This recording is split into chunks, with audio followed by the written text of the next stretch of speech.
Hi, நான் தமிழ்ச்செல்வன். இது நம்ம சேனல் எக்ஸ்ப்ளோர் வித் தமிழ். இந்த வீடியோ எதை பற்றி ஒரு எக்ஸ்ப்ளோர் இருக்க போகணும்னு சொன்னால், ஹியூமன் சைக்காலஜியை பற்றி அனலைஸ் பண்ணி நிறைய புக்ஸ் எழுதின மிருதுளா அகர்வால் அவங்களால் எழுதப்பட்ட டாப் புக்கான the top 10 rules of happiness சொல்கிற புக்கில் இருந்து மகிழ்ச்சிக்கான வழிகள், மகிழ்ச்சிக்காக அவங்க சொன்ன அந்த 10 விதிகள், இது சம்மந்தமாக நான் நிறைய ஆராய்ஞ்சி உங்களுக்காக சில விடயங்களை தொகுத்து சொல்ல போகிறேன். சரி, வாங்க வீடியோக்குள்ளே போகலாம்.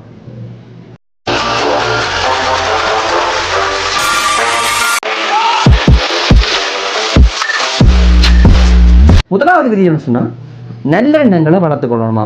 ஒரு ஸ்டார்டிங் ஒரு இன்ட்ரோலேருந்தே போயிடுவோம். எல்லாருக்கும் இந்த கதை தெரிஞ்சாந்திருக்கும், இருந்தாலும் நான் சொல்லிட்டு போகிறேன்.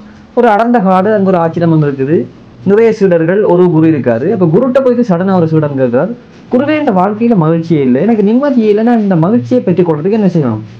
அப்போ குரு அவனுக்கு தெளிவாக விளங்கப்படுத்தணுன்றதுக்காக என்ன செய்யறானுன்னா, இந்த ஆச்சிரமத்துக்கு பின்னுக்கு ஒரு அழகான தோட்டம் இருக்குது, அங்கே நிறைய வண்ணாத்தி பூச்சிகள் இருக்குது, அதில் போயிட்டு எனக்கு ஒரு 2 பிடிச்சிட்டு வாங்கன்னு சொல்கிறார். அப்போ சீடனும் கடகான தோட்டத்துக்கு போகிறார். போயிட்டு அங்கே ட்ரை பண்ணுறார். நிறைய பூச்சிகள் இருந்தும் அவர் ஒரு ½ அன் ஹவராக மினக்கட்டும் அவரால் ஒரு பூச்சியை கூட பிடிக்கலாமல் போயிட்டு அவருக்கு ஒரு கவலை. ஒரு வண்ணாத்தி பூச்சியை கூட எனக்கு பிடிக்கலான்னு குரு நினைச்சிருவார் என்று நினைச்சிட்டு குருவை நோக்கி வராரு. குருட்ட வந்து சொல்ல, ஐயோ குருவே, நான் நிறைய கஷ்டப்பட்டேன், ரொம்ப நேரமாக மினக்கட்டன், எனக்கு ஒரு வண்ணாத்தி பூச்சி கூட கையில் பிடிக்கலாமல் போயிட்டு என்னால் ஒன்றும் செய்யலாமல் போயிட்டுன்னு சொல்கிறார். சரி வாங்கன்னு சொல்லி குரு கூட்டிட்டு அந்த தோட்டம் படி அவரை கொண்டு போகிறாங்க. அப்படி போயிட்டுக்குள்ள நிறைய வண்ணாத்தி பூச்சிகள் அவரோட தோளில் வந்து வருது. அப்போ அவர் கூட யோசனை, ஏன்னா நாம் இவ்வளவு நேரம் கஷ்டப்பட்டு ஒரு பூச்சியை கூட பிடிக்கவே இல்லை, நம்மளோட வாழ்க்கையில் போயிட்டு நிறைய பூச்சி வந்து உட்காருது என்ன யோசிக்க. குரு அவரை சரணாபத்தி சொல்றாரு, இதுதான் வாழ்க்கை. நம்மளோட வாழ்க்கையில மகிழ்ச்சியை தேடி நாம போக தேவையில்லை, இந்த வாழ்க்கையை நின்று நிதானமாக அனுபவிக்கும் போது மகிழ்ச்சி நம்மளை தேடி வரும்னு சொல்றார். சரி விளங்குதா உங்களுக்கு? இப்போ நான் உங்களோட ஒரு கேள்வி கேட்கிறேன், நம்ம எல்லாருக்கும் மகிழ்ச்சியா இருக்கு விருப்பமா இல்லையா? இதுக்கு ஓமட்டு தான் பதில் வரப்போகுது. ஆனால் இன்னும் ஒரு கேள்வி கேட்டேன், இப்போ யார் மகிழ்ச்சியா இருக்கீங்க? இந்த கேள்விக்கு ஒரு 20% நாட்கள் மட்டும்தான் ஓமட்டு சொல்லுவீங்க. மிச்சம் 80% நாட்களுக்கு அவங்களுக்கே டவுட், நாம் மகிழ்ச்சியாக தான் இருக்கோமா? மகிழ்ச்சினா என்ன? சிற்றின்பத்துக்கு மகிழ்ச்சிக்கு வித்தியாசம் தெரியாம கூட நிறைய பேர் குழம்பி கொண்டிருப்பாங்க. ஆனால் சந்தோஷத்துக்கு தடையா இருக்கிற இந்த கோபம், வெறுப்பு போன்ற எண்ணங்கள் வந்து எப்படி விடுபடுற? நாம மகிழ்ச்சியா இருக்கக்கூடாது, நிம்மதியா இருக்கக்கூடாது நினைக்கிறவங்க எண்ணங்களை எப்படி ஜெயிக்கிற? இதெல்லாம் தாண்டி எப்படி நாம வாழ்க்கையில நிம்மதியா மகிழ்ச்சியா இருக்கிறேன்னு சொல்லி அழகா சொல்றாங்க. டாப் 10 ரூல்ஸ் ஆஃப் ஹாப்பினஸ் சொல்ற புக்கோட ஒருத்தர் மிருதுளா அகர்வால். அவங்க இன்னொரு விஷயம் சொல்றாங்க, நாம இப்போ வாய் விட்டு சிரிக்கும், நல்ல டேஸ்டான ஐஸ்கிரீம் சாப்பிட்றோம், ஃப்ரெண்ட்ஸோட சுத்த போகிறோம், இதுதான் மகிழ்ச்சியா? இப்போ ஐஸ்கிரீம் சாப்பிட்டு அதில் டேஸ்ட் போன அப்புறம் நம்மளோட மகிழ்ச்சி போயிடுமா? இல்லை ஃப்ரெண்ட்ஸ் நம்மளை விட்டுட்டு வெளியில் போயிட்டாங்கன்னா அதில் மகிழ்ச்சி போயிடுமா? இல்லை தானே. என்னென்னு சொன்னாங்கன்னா, இவையெல்லாம் சிற்றின்பங்களாம். இந்த சிற்றின்பத்துக்கு மகிழ்ச்சிக்கும் நிறைய வித்தியாசம், கிட்டத்தட்டத்துக்கு கனெக்ஷனே இல்லைன்னு சொல்ல வராங்க. அதுக்கப்புறம் இன்னொரு அழகான வரிகள் அதில் போட்டிருந்தாங்க, வாழ்க்கை என்றால் 1000 இருக்கும், வாசல் தோறும் வேதனை இருக்கும், வந்த துன்பம் எது வந்தாலும் வாடி நின்றால் ஓடுவதில்லை. அந்த கடைசியில் என்ன பாருங்க, வந்த துன்பம் எது வந்தாலும் வாடி நின்றால் ஓடுவதில்லை. கண்ணதாசன் வரிகள் தான். நம்மளோட எண்ணம் சிந்தனையை சரியா வச்சுக்கொண்டோம்னு சொன்னா நிச்சயமா நம்மளோட வாழ்க்கையில மகிழ்ச்சியா இருக்கலாம். நம்ம நிறைய பேருக்கு எப்படி நினைப்போம், இன்றைய நாள் எனக்கு சந்தோஷமா இருக்கணும், நான் எனக்கு துன்பமே வந்துடக்கூடாது, இப்படி நினைச்சு அரைவாசி பேர் மகிழ்ச்சியை தொலைக்காங்களாம். எப்படின்னு சொன்னா, நம்மளோட வாழ்க்கை இரவு பகல் போல இன்ப துன்பங்கள் தொடர்ந்தால்தான் மகிழ்ச்சி நிம்மதி எல்லாம் வரும். அழகான ஒரு உதாரணம் காட்டுறாங்க. இந்த பரமபத விளையாட்டுல ஏணியோட ஏற்றத்திலையும் அந்த பாம்பின் இறக்கத்திலையும் தான் அந்த விளையாட்டின சுவாரஸ்யமே இருக்குமா.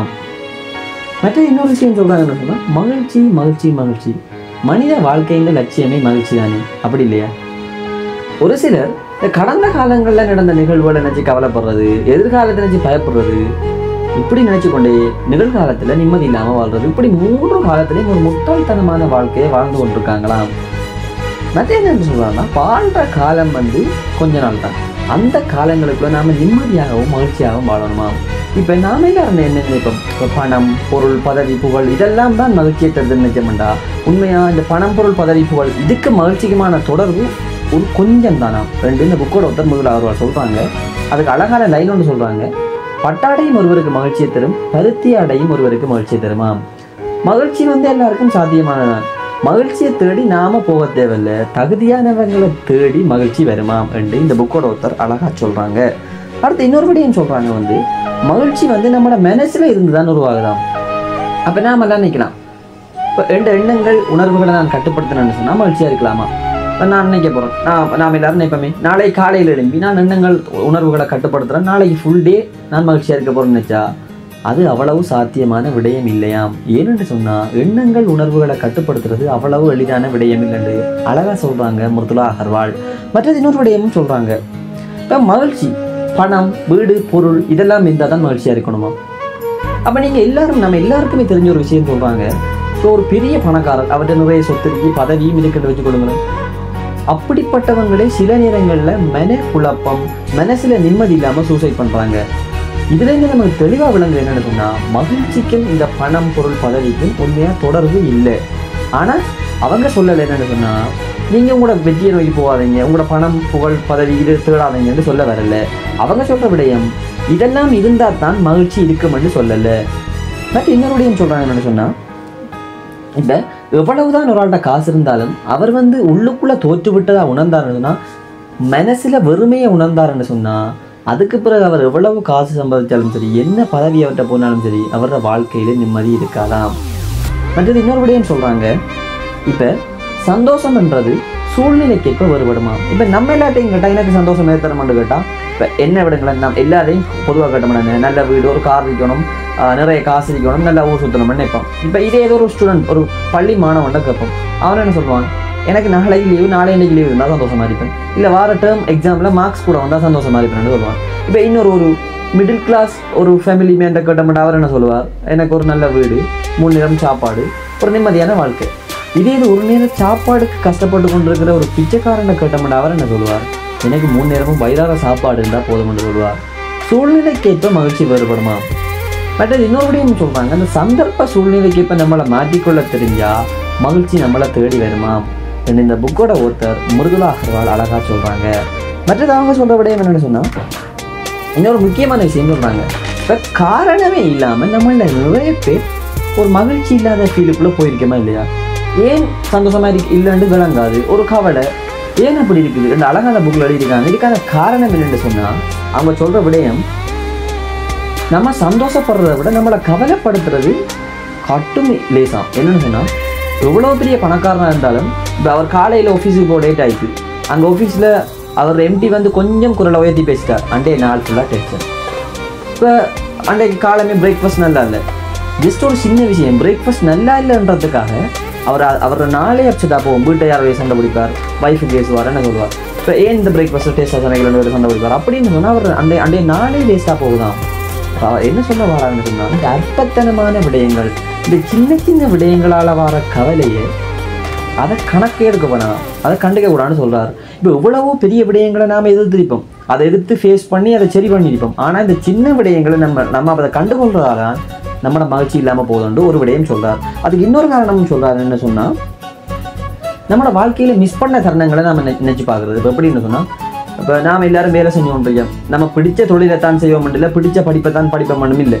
இப்போ எல்லோரும் அவங்களுக்கு பிடிச்ச வேலையை செய்வாங்கன்னு இல்லை, பிடிச்ச படிப்பை தான் படிப்பாங்கன்னு இல்லை. ஆனால் பிடிச்ச படிப்பை படிக்கிறவங்க கூட அந்த பிடிச்ச படிப்பை படிக்க போகிறதுக்காக அவங்களோட உறவினர்களோட சேர்ந்து டைம் ஸ்பெண்ட் பண்ண இல்லாமல் போனது, அவங்களோட உடலை பார்த்துக்கொள்ள இல்லாமல் போனது, இதெல்லாம் நினைச்சு என்ன செய்வாங்க, ஒரு குறிப்பிட்ட காலத்துக்கு பிறகு யோசிப்பாங்க, இப்படியான சந்தர்ப்பங்களை நாம் மிஸ் பண்ணிட்டோமே. அப்படி அதெல்லாம் ஆள் மனசில் ஒரு ஏக்கத்தை ஏற்படுத்தணும். இந்த ஆள் மனசில் இருக்கிற ஏக்கம் நம்மளுக்கு ஏனோ தெரியா ஒரு சம்பந்தமே இல்லாத ஒரு கவலையை ஏற்படுத்துதான். இப்போ அதுக்கான காரணம் இதுதான். என்னென்னு சொன்னால், கடந்த காலத்தில் நிகழ்ந்த தருணங்களை நினச்சி மிஸ் பண்ண தருணங்களை நினச்சி கவலைப்படுறது உண்டு. மற்ற இந்த அற்பத்தனமான விடயங்களை கண்டுகொள்ளாமல் விடணும்.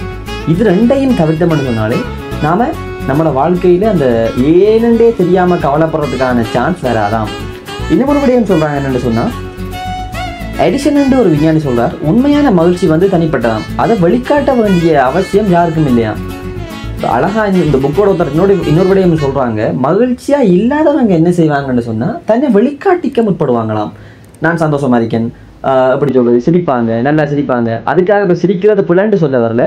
இன்னொரு அழகான விடயம் சொல்கிறாங்க, இந்த சிரிக்கிறதும் அழுகிறதும் உண்மையில் மனசில் நிம்மதியாக இருக்கிறவங்க செய்ய மாட்டாங்களாம். ஏன்னு சொன்னால், இந்த சிரிக்கிறதாலையும் அழுகிறதாலையும் மனசில் உள்ள மனக்குழப்பம், ஸ்ட்ரெஸ் ரிலீஃப் ஆகும். அப்போ சந்தோஷமாக இருக்கிறவங்களாக தேவையில்லை தானே.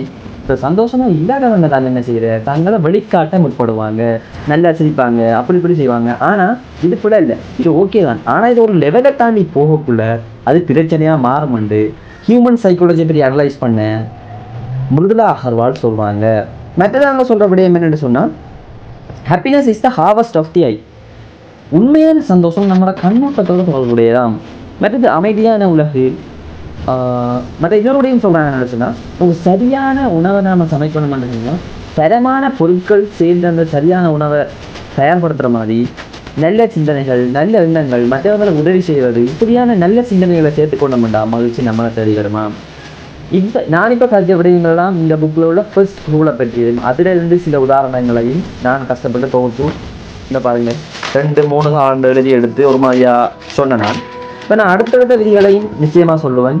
இந்த வீடியோ உங்களுக்கு பிடிச்சிருந்ததுன்னு சொன்னால் லைக் பண்ணுங்கள். ப்ளீஸ் இந்த வீடியோ சப்ஸ்கிரைப் பண்ணிட்டு பாருங்கள். நான் நிறைய பேர் சப்ஸ்கிரைப் பண்ணலை, சேனலை வந்து நிறைய பேர் பார்க்கிங்க, நான் சப்ஸ்கிரைப் பண்ணலை. நீங்கள் சப்ஸ்கிரைப் பண்ணிங்கன்னு சொன்னால் எனக்கு ஒரு மோட்டிவேஷனாக இருக்கும்.